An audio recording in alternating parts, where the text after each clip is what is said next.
The village of Nkara rested at the edge of a dense forest, where the roots of an enormous sacred tree spread like veins through the soil. The people said the tree was older than memory, older than kings, older even than the first dawn that touched the land. Its branches were so vast they shaded half the village, and when the wind blew through its leaves, it carried whispers, soft murmurs that no one dared to listen to. Except Amina. She was a gentle young woman with bright, watchful eyes and a strange stillness about her. While others saw only wood and bark, she heard voices, the murmurs of the tree, the hum of insects, the sighs of roots deep underground. To her, nature spoke a language of grief and wisdom. But to the people of Nkara, that gift was unnatural, something to be feared. They called her the Girl of Whispers. Children ran from her shadow, and old women made the sign of protection when she passed. Even the elders watched her closely, uncertain if she was blessed or cursed. Yet Amina remained kind. She healed sick birds, guided lost travelers, and whispered prayers to the earth before every harvest. She often sat beneath the sacred tree, her fingers tracing the roots as if greeting an old friend. There she felt most alive, as though the world recognized her as one of its own. One evening during a village gathering, the wealthy elder's son, Cato, began mocking her. He was young, arrogant, and cruel in the way that only those born to privilege can be. He mimicked her soft voice, pretending to talk to stones and leaves, while others laughed nervously. Amina said nothing. She simply looked at him, not with anger but with quiet sorrow. Her eyes lingered on him for a moment too long, and the laughter died away. That night, a storm gathered over Nkara, wild and violent. By morning Cato was dead. His body was found beneath the sacred tree, his face pale as ash, his eyes open as if staring into something no one else could see. The village fell into panic. They whispered that the tree had taken vengeance through Amina's command. Fear spread faster than reason. Mothers clutched their children and men sharpened their spears, muttering that she had consorted with dark forces. The elders gathered at dawn to decide her fate, their voices trembling with both fear and guilt. Amina tried to explain that she had done nothing, that she too mourned for Cato, but no one listened. Her words sounded like wind, soft, lost, and meaningless against their terror. The sacred tree swayed gently as if protesting the injustice, its roots shifting faintly in the earth. Amina looked at it one last time before they seized her. In the rustling of its leaves she thought she heard a whisper, "Do not fear, child. The earth remembers." But the villagers did not hear it, or perhaps they chose not to. All they saw was a woman who heard what they could not, and in that difference they saw danger. The morning of the trial dawned gray and heavy, the air thick with unease. The entire village gathered in the square before the council's platform, a crude stage of carved wood set beneath the shadow of the sacred tree. The roots beneath it seemed to pulse faintly as if aware of what was to come. Amina stood barefoot on the cold ground, her wrists bound with rough rope, her face streaked with tears and dirt. She had not slept since they dragged her from her hut. The murmurs of the crowd were like buzzing insects, fragments of fear, hatred, and curiosity. Some pitied her. Most avoided her eyes. To them, she was no longer the girl who sang to the rain or healed broken-winged birds. She was a danger, a question they could not answer and therefore had to destroy. The high priest of Nkara, an old man with a staff of bones and feathers, stepped forward. His eyes were sunken and sharp, glinting like a blade under the pale light. "Amina, daughter of the soil," he began, his voice trembling with both authority and fear, "you stand accused of witchcraft, of speaking with spirits not meant for human ears, and of bringing death upon the son of Elder Cato." The crowd murmured, a wave of sound that made Amina's heart tremble. "I did nothing," she said, her voice breaking. "I have harmed no one. The spirits you fear, they speak not of death but of memory. The tree." Silence. The high priest's staff struck the ground, the sound echoing through the square. "You dare speak of the cursed tree as your ally? You have condemned yourself." Amina's eyes darted across the crowd, searching for mercy, for a familiar face that might still believe her. She found her mother standing near the back, her hands clasped tightly around a shawl. Their eyes met, and for a moment, Amina thought she saw compassion. But her mother quickly looked away, her face hidden behind trembling hands. Her father stood beside her, rigid and silent. He did not look at his daughter at all. That silence was sharper than any blade. "I swear by the breath of the earth," Amina cried, struggling against her bindings, "I have only ever listened. The voices I hear, they belong to those you have forgotten. The tree remembers every life, every sorrow. It whispers to warn us, to protect us." The council exchanged uneasy glances. Even they felt the faint wind rise at her words. The sacred tree's leaves rustled though there was no breeze. But fear had already woven itself too deeply into their hearts. To them, her words were proof of her power, not her innocence. The high priest raised his staff once more, voice trembling with forced conviction. For consorting with spirits and bringing misfortune upon Kara, the judgment of the ancestors is clear. Your spirit must be returned to the earth from which it came. You shall be buried beneath the sacred tree, your voice silenced, your curse contained. A gasp spread through the crowd.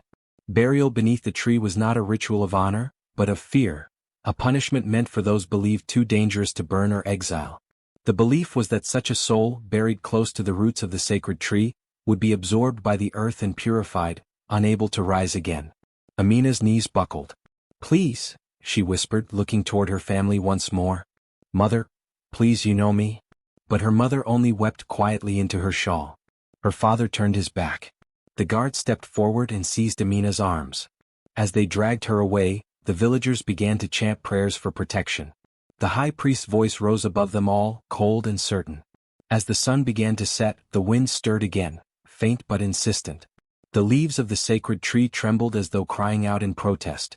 In that trembling, Amina heard a whisper, faint, hidden beneath the chanting voices of the crowd. "Endure, child. The roots remember." Tears streamed down her face as she was pulled toward her grave. Though her heart broke, she clung to that whisper, letting it root itself deep within her soul. The crowd might silence her, the priest might bury her body, but the earth itself had heard her truth, and it would not forget. The night of Amina's burial arrived with an unnatural stillness. Even the crickets, who never failed to sing under the moon, fell quiet as the villagers gathered at the base of the sacred tree. Torches lined the clearing, their flames wavering in the heavy air. The roots of the ancient tree coiled like the bodies of serpents, thick and gnarled, reaching deep into the heart of the earth. The elders said those roots drank secrets, that they remembered every sin and every soul buried near them. Amina stood before the high priest, her wrists bound with braided vines. Her once bright dress was torn, heavy with dirt and dried tears. The air smelled of wet earth and smoke. Her heart pounded so loudly she could hear it echoing in her ears. Around her, the villagers formed a ring, their faces lit by flickering firelight. Some looked away. Others stared with cold satisfaction, convinced they were watching a curse be destroyed. The high priest lifted his bone staff, its carved skull catching the torchlight. "By the will of the ancestors and the judgment of the earth, the spirit of this woman shall be bound to silence," he proclaimed.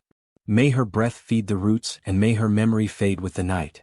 The people began to chant, low, rhythmic, ancient words passed down from generations too afraid to question them.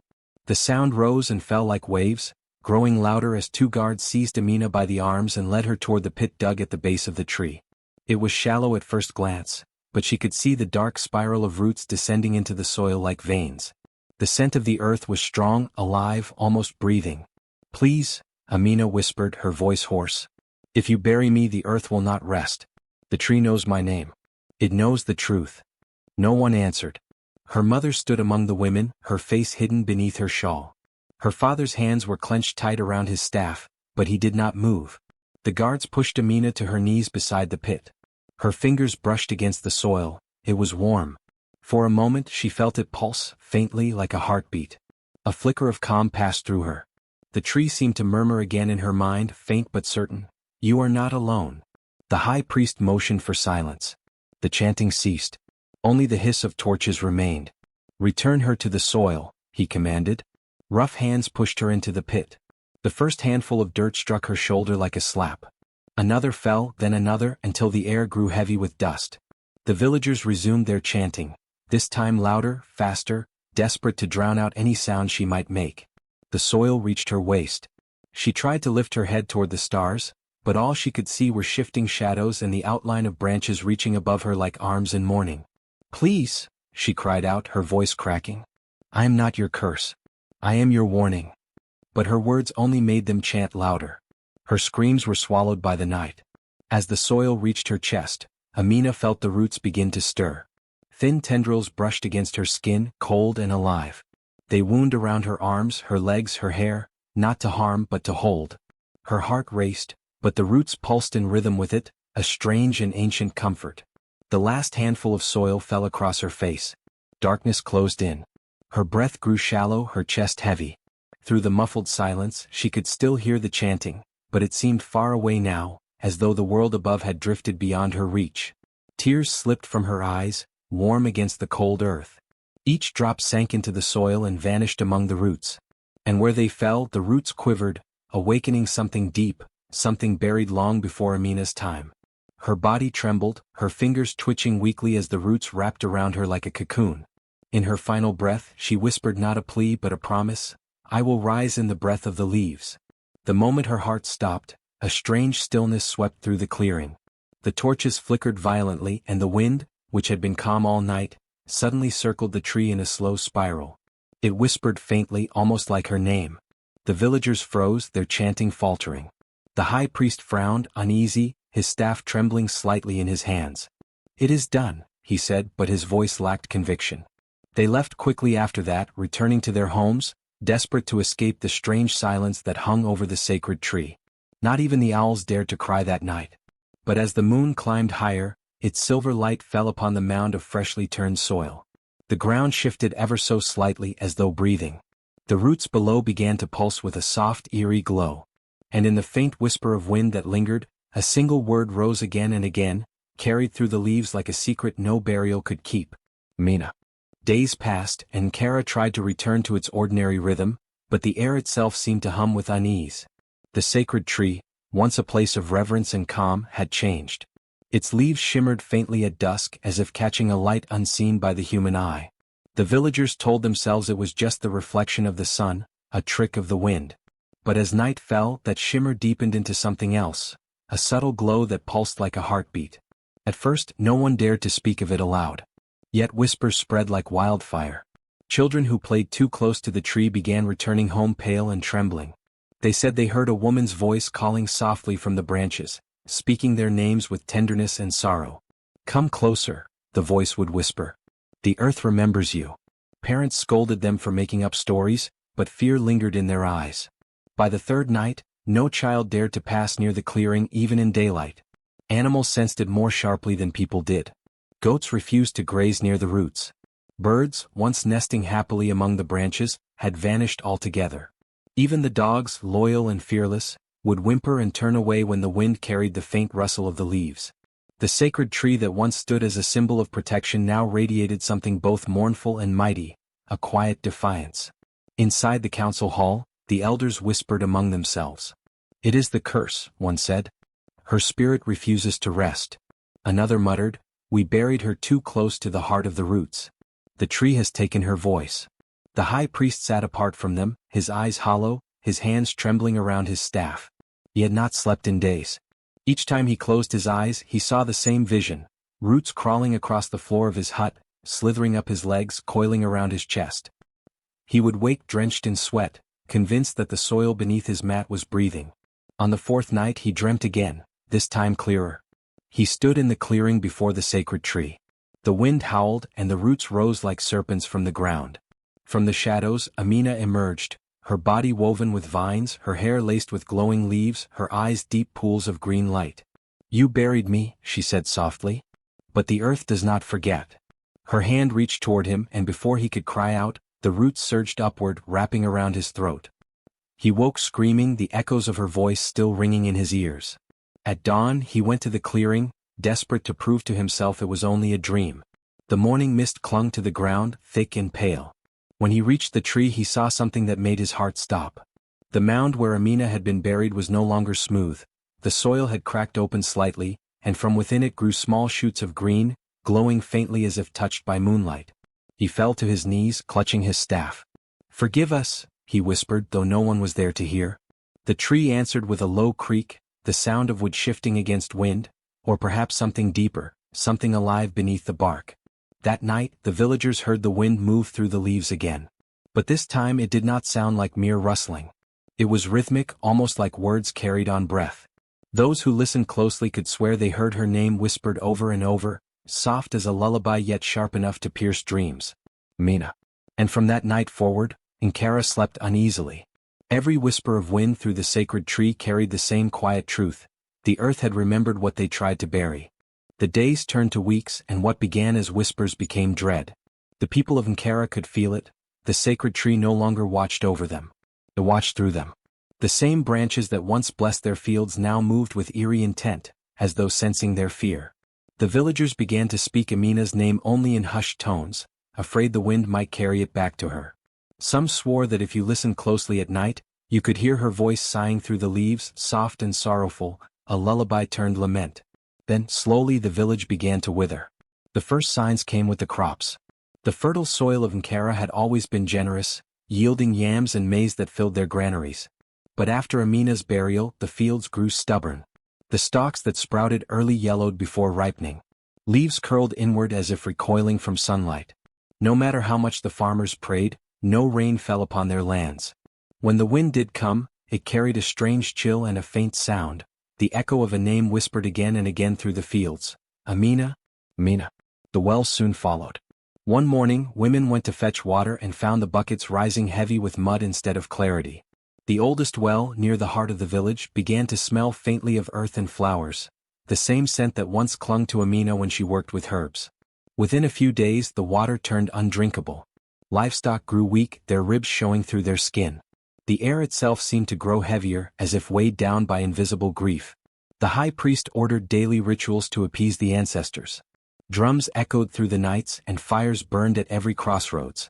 But the more they prayed, the worse the sickness spread. Children began to cough in their sleep, their skin burning with fever. The healer's herbs lost their potency, crumbling like ash in their hands. Each time the wind blew, the leaves of the sacred tree shimmered faintly, beautiful, but cruelly so, like a wound glowing beneath light. Then one day tragedy struck. A boy named Keo, no older than 7, wandered near the sacred tree at dawn. The villagers found him standing beneath its branches, staring up in wonder. When they called his name, he turned slowly, holding something in his small hand, a single green leaf that glowed faintly, alive with strange light. His mother screamed and rushed toward him, but before she reached him, the boy shuddered and collapsed. By sunset, Keo's skin had grown pale as bone, and his breath came shallow. The village healer tried everything, burning incense, chanting prayers, placing charms upon his chest, but nothing worked. The boy's final words, whispered through cracked lips, were, "She called my name." That night, a storm rose suddenly, though no clouds had gathered in the sky. The wind tore through the huts, rattling doors and extinguishing fires. The tree stood unmoving amid the chaos, its branches shivering, its roots glowing faintly beneath the soil. And all through the storm, the villagers heard it, a voice woven into the howling wind, not angry but mournful, like the cry of a forgotten mother. The next morning, desperation overtook fear. The people gathered in the square, their faces hollow with hunger and grief. This must end, an elder cried. The tree must fall. The spirit must be silenced. Murmurs rose in agreement. Even the high priest, pale and trembling, did not argue. It has become a curse, he said. If her spirit is bound to it, we must sever the root that ties her to this world. So the men of Ankara took up their axes and marched toward the clearing. The sun was high, but the air felt cold as they approached the sacred tree. Its leaves were still, as though watching. The high priest raised his staff and shouted, "By the will of the ancestors, let this tree be undone." The first man swung his axe with all his strength. The blade struck the trunk and shattered. The metal splintered into dust, and the man fell backward, clutching his wrist in pain. Another man stepped forward and swung again. His axe broke clean in two, the handle snapping like brittle wood. Panic rippled through the crowd. The high priest stepped closer, his voice shaking. "Strike again. Together." They did. Every blow met the same fate. The sacred tree did not even bear a mark. It stood untouched, its bark smooth, humming faintly as though it were laughing beneath its breath.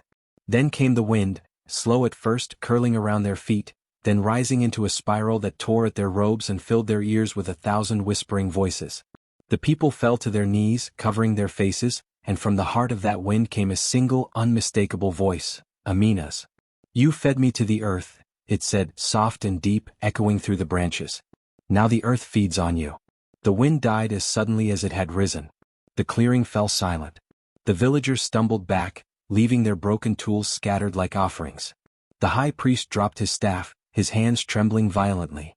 From that day forward, no one dared touch the sacred tree again. They left it standing alone at the edge of the village, a monument of guilt and awe. But the people of Ankara could no longer escape its shadow, for in every rustle of leaves, in every whisper of wind, The roots remembered what they had done, and the earth whispered her name still, Amina. The first drop of blood sap appeared at dawn. A woman gathering firewood near the sacred clearing noticed it first, a dark red bead trickling down the trunk of the ancient tree. At first she thought her eyes deceived her, that it was just resin caught in the light of the rising sun. But as she watched, more drops began to form, oozing slowly from cracks in the bark, thick and glistening like fresh wounds. She dropped her bundle and fled, her screams echoing through the empty streets of Ankara. By noon the entire village had gathered at the clearing. The sacred tree, once a symbol of stability, now stood trembling faintly as if alive with pain. Blood-colored sap flowed freely down its trunk, pooling at its roots in small, glimmering puddles. The air carried a scent both sweet and metallic, the smell of life and decay intermingled. The villagers stood in stunned silence, unable to speak, unable to flee. Some fell to their knees, weeping prayers to the ancestors. Others whispered the name they had forbidden themselves to say, Amina. The high priest arrived last, his face gaunt, his eyes ringed with sleeplessness. He stared at the bleeding tree and felt his breath falter. The dream that had haunted him for weeks, roots creeping into his home, soil rising like a tide, now felt less like vision and more like memory. This is not vengeance, he muttered under his breath, though his trembling hands betrayed him. This is awakening. That night the ground began to move. It started with a low hum, deep and rhythmic, like the beating of a distant drum. Those who lived closest to the clearing felt it first, the faint vibration beneath their mats, the shifting of small stones, the quiver of cups and bowls on shelves. Then came the sound, the creak of roots moving beneath the soil, not randomly but with purpose. The land seemed to breathe, stretching and reshaping itself. Paths curved where they had once been straight. Huts tilted ever so slightly as the ground beneath them shifted. Children woke crying, clutching their mothers, saying they heard singing beneath the earth, a soft, haunting melody that spoke in no language they knew. The elders gathered in fear, but none dared to approach the sacred tree. From its roots, faint red light pulsed like the beat of a living heart. The wind rose and carried a whisper through the air, I remember. And deep beneath the soil something stirred. Amina's spirit, long confined and crushed beneath the weight of fear and silence, began to rise, not in wrath but in remembrance. Her consciousness flowed through the roots, spreading outward in every direction. She felt the soil, the worms, the stones, the very pulse of the earth around her. She remembered the hands that buried her, the chants that drowned her cries, the eyes that looked away. But she also remembered the laughter of children before fear took them, the songs of harvest, the kindness of the wind that once played in her hair. In that awakening, Amina understood. She was no longer a single being bound by flesh or name. She was part of the earth that had held her, the air that had wept for her, the roots that had protected her body from decay. Her tears had fed life, her silence had become sound. The sacred tree was no longer her prison, it was her vessel. Her thoughts rippled through the roots, touching the edges of the village. The people felt it as a shiver down their spines, as a whisper just behind their ears. Do you hear me now? The voice asked. The earth has kept your secrets. Every injustice, every cry swallowed by fear, every woman buried beneath silence. We are awake. The winds howled, swirling through the huts. The blood sap thickened and began to flow faster, as though the tree's veins pulsed with life. Flowers began to bloom around its base, strange and luminous, their petals dark as wine and glowing faintly in the moonlight. The roots twisted beneath the soil, not in destruction but in rebirth, forming new paths, connecting unseen places, reshaping the land into a pattern only the earth could understand. The high priest stood at the edge of the clearing, tears streaming down his face. Forgive us, he whispered, though his words were swallowed by the wind. We did not understand. But Amina's spirit did not answer in anger. Her presence filled the night like a tide, vast and ancient. The leaves of the tree rustled softly, not in threat but in sorrow. You feared what you should have listened to, her voice murmured through the branches. You silenced what could have healed you. Now you will learn that silence too remembers. The villagers fell to their knees as the wind passed through them, heavy with the scent of earth and sap. The ground settled once more, but the air pulsed with life, a heartbeat that was both the trees and Amina's, eternal and intertwined. And in that stillness, Ankara realized the truth. The woman they had buried had not died beneath the tree. She had become it. Her spirit was no longer bound to grief or flesh.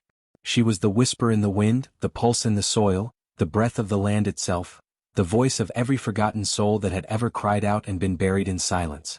The night descends upon Kara, thick with the scent of rain and dread.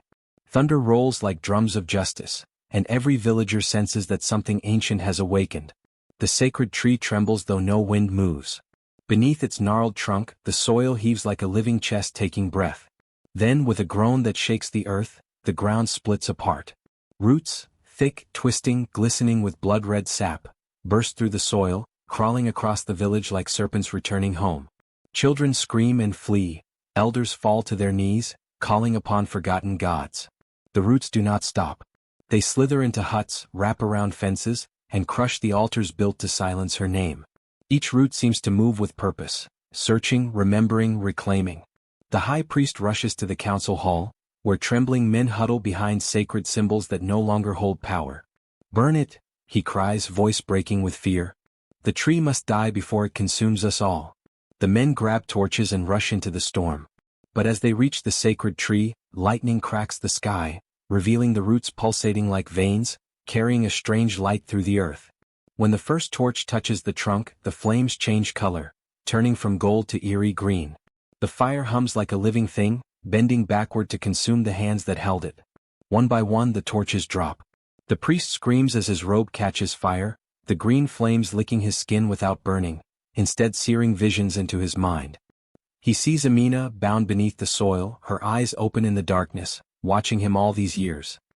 He sees the faces of every woman buried unjustly, every voice silenced by fear and ignorance. The fire does not destroy him, it reveals him.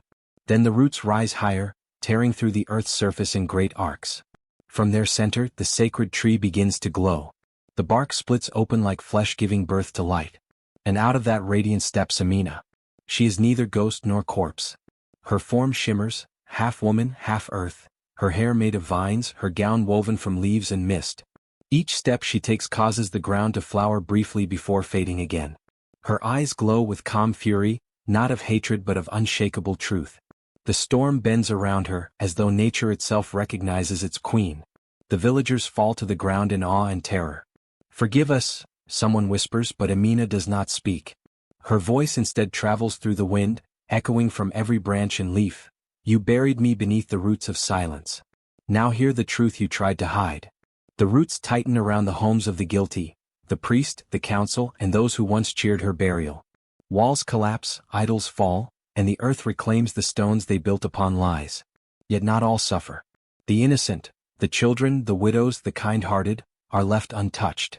The roots part for them, brushing gently against their feet, as though the spirit of Amina recognizes their purity. As the storm reaches its peak, lightning strikes the sacred tree, splitting it in two. But instead of falling, the halves rise, transforming into arches of radiant vines. Amina lifts her hand and the green fire extinguishes. The rain begins to fall, washing the blood-colored sap back into the soil. The high priest crawls before her, trembling, his face streaked with ash and tears.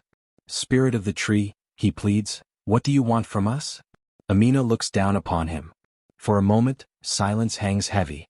Then through the rustling leaves her voice returns, soft, sorrowful, yet eternal, not vengeance. Remembrance. The storm quiets. The roots slowly retreat into the ground, leaving behind a circle of untouched soil glowing faintly under the moonlight. The sacred tree stands reborn, no longer a symbol of fear but of balance. That night, the villagers of Ankara do not sleep. They sit before their doors, listening to the wind whisper her name. And in every breath of that night air, they hear the lesson etched forever into the soul of the land, that the earth never forgets, and the silenced always find a way to speak again. The storm faded into a stillness so deep it felt sacred. The clouds parted, revealing a pale moon that bathed the ruined village in ghostly silver. The sacred tree stood renewed, its trunk smooth and luminous, its roots pulsing faintly with life. From its base, Amina rose once more, her presence neither human nor spirit, but something greater, something eternal. The air around her shimmered with the sound of unseen voices, as though the very wind carried the souls of the forgotten. She looked upon the villagers gathered before her, those who had buried her, those who had turned away, and those who had whispered prayers for her in secret. No expression of rage crossed her face, only a calm, profound sorrow that pierced deeper than any fury could. When she spoke, her voice did not come from her lips but from the ground, the air, the leaves, all of nature itself joining her truth. You called me cursed when I was chosen by the wind. Her voice echoed through every corner of Ankara. You buried me when I heard what you feared to listen to. You silenced me to protect your lies. But the earth remembers what you tried to forget. The ground began to tremble, not violently but with the slow rhythm of awakening. The villagers clutched one another, some falling to their knees. The high priest, pale and broken, crawled forward, bowing his head. Mercy, spirit of the tree. Forgive us, we did not know, he cried, his words cracking with terror. Amina's eyes glowed like firelight through mist. You knew, she replied softly. You all knew. Yet you let fear choose your truth. The trembling deepened. From the soil beneath the villagers' feet, faint green light began to spread, tracing paths across the ground, forming patterns that pulsed with her heartbeat. For those who had once offered her kindness, the woman who had left water by her door, the child who had brought her wildflowers, the light surrounded them gently, lifting the dust from their skin and leaving warmth in its place. But for the men and women who had condemned her, the ones who threw stones, the ones who sang her death songs, the light beneath them darkened. Cracks formed in the soil, thin as veins at first, then widening slowly. The earth did not devour them in anger, it merely opened, reclaiming what it once gave. Their screams echoed not with pain, but disbelief, as if they could not comprehend that the very ground they worshipped now passed judgment upon them. The high priest tried to flee, stumbling over the roots that wound around his ankles. Please, he sobbed, let me serve you. But the roots only tightened, pulling him gently toward the tree's base. Amina raised her hand and the roots stopped. She looked down at him, not as an enemy, but as a reflection of all the fear that had poisoned her people. You served only power, not truth, she whispered. Now serve the earth and learn silence. The roots pulled him under. The ground closed, leaving behind only stillness. The villagers who remained alive wept, not only for those taken but for the guilt that now weighed upon their souls. Then, something miraculous began to happen. The sacred tree glowed brighter, its leaves unfurling like wings. Each leaf shimmered with a faint human face, the faces of those who had died unjustly, not just Amina but generations of silenced souls. Their features were peaceful, their eyes closed as if in eternal rest. A soft hum rose from the tree, a sound between song and prayer. Amina turned her gaze upward. The wind swirled around her, carrying whispers through the branches. Let this place remember, she said, her voice fading into the air. Let no lie bury truth again. The villagers bowed their heads. The ground stilled. In that quiet, the people of Ankara felt the pulse of the earth beneath their feet, steady, alive, eternal. The surviving elders knelt before the sacred tree, vowing that it would no longer be a symbol of fear but of balance. As dawn broke, light poured over the land, touching the leaves that bore the faces of the lost. The whispers grew gentle like a lullaby. And from deep within the soil, the spirit of Amina, once buried, now reborn, settled into peace, her voice becoming one with the rhythm of the earth. From that day onward, whenever the wind rustled through the branches, the people of Ankara listened closely. For in every whisper, in every trembling leaf, they could still hear her truth. Those who live without mercy shall one day answer to the earth that gave them life. When dawn finally broke, the storm had vanished as if it had never been, leaving the air washed clean and heavy with the scent of earth and sap. The villagers stepped from their homes in silence, blinking against the pale morning light. Before them, the world they knew was changed. The sacred tree, the same tree beneath which Amina had been buried, now towered higher than ever, its trunk smooth and radiant, its branches reaching toward the heavens like arms embracing the sky. Dew clung to its leaves, glistening as though the stars themselves had wept upon them. The ground around it pulsed faintly with warmth. Where the roots once lay buried, they now wove gently through the soil, wrapping around the edges of the village like protective arms. Every path, every hut, every corner of Ankara seemed touched by their quiet strength. The villagers felt the rhythm of the earth beneath their feet, not a tremor of fear this time, but a living heartbeat that spoke of protection, balance, and remembrance. Children approached the tree first. Their small hands reached out to touch its glowing bark, and they gasped when they felt the hum beneath their fingers, a vibration soft as a lullaby. One of them whispered, "She's still here." The words rippled through the crowd, and an elder fell to his knees, pressing his forehead to the earth. "Mother of roots," he murmured, trembling, "forgive us, guard us."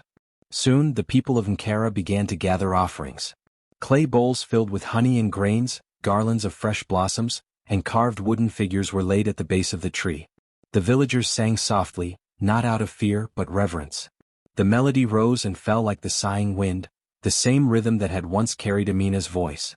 As the sun climbed higher, light filtered through the branches, casting dappled patterns upon the village below. Each flicker of sunlight seemed to dance in harmony with the murmuring leaves. The people swore they could hear her whispers still, gentle, loving, filled with wisdom. Mothers told their children that the rustle of the leaves was Amina blessing them, reminding them to live in truth, to speak with kindness, and to honor the bond between earth and soul.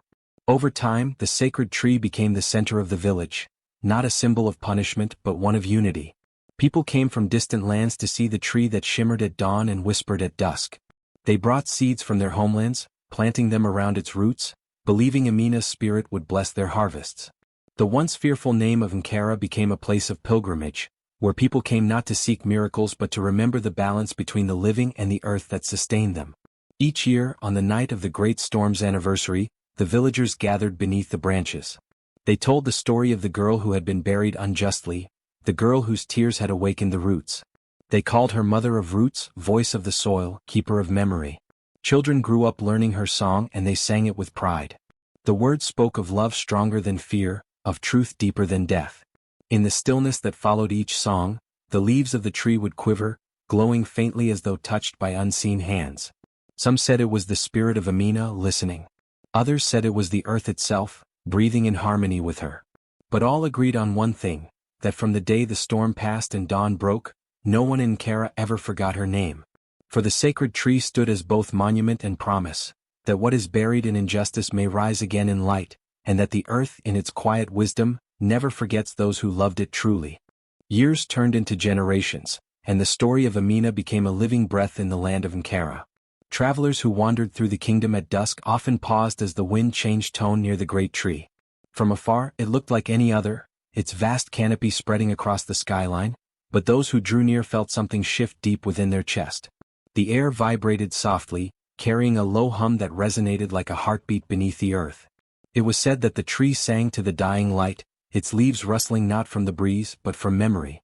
People claimed that if you stood beneath it and listened closely, you could hear faint voices in the leaves, whispers that called names. Some were names of ancestors long gone, some were names no one dared to repeat aloud. Travelers told tales that each leaf bore a soul's remembrance, that the tree itself kept account of every truth buried unjustly, every kindness left unspoken, every cruelty the world tried to forget. Villagers from nearby lands came to test the legend. Some approached in arrogance, laughing, calling out to the tree. But when they fell silent and truly listened, their laughter faded.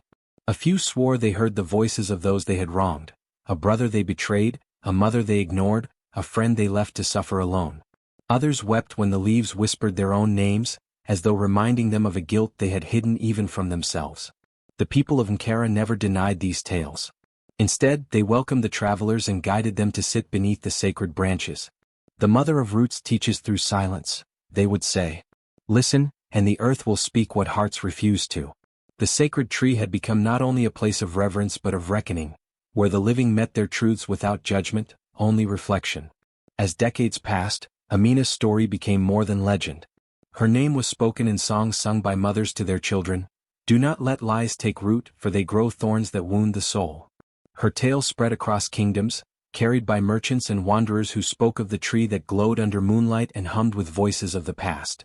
Even kings sent envoys to Ankara to hear its whispers, believing it could reveal truths their courts had buried. The elders of Ankara taught that Amina's spirit was not one of vengeance, but of remembrance, that she had bound herself to the roots of the world to keep truth alive. Her story became a guiding proverb among generations. Bury truth beneath soil and it will rise through the roots. Those words were carved into stone at the base of the tree. Over time, moss grew across the letters, but the phrase never faded. Children learned to recite it before planting seeds, believing it blessed their fields with honesty and protection. The act of touching the earth became sacred again, a reminder that every handful of soil held both memory and forgiveness. And so, under every sunset, the sacred tree hummed. Its leaves swayed not only with wind, but with voices, countless, eternal, intertwined. The people said it was Amina, still listening, still speaking through the breath of the earth. Even now, when the dusk falls silent and the world grows still, those who dare to listen beneath its branches hear more than just whispers. They hear truth itself, alive, unburied, and eternal, breathing through the roots that once held a girl who refused to be forgotten.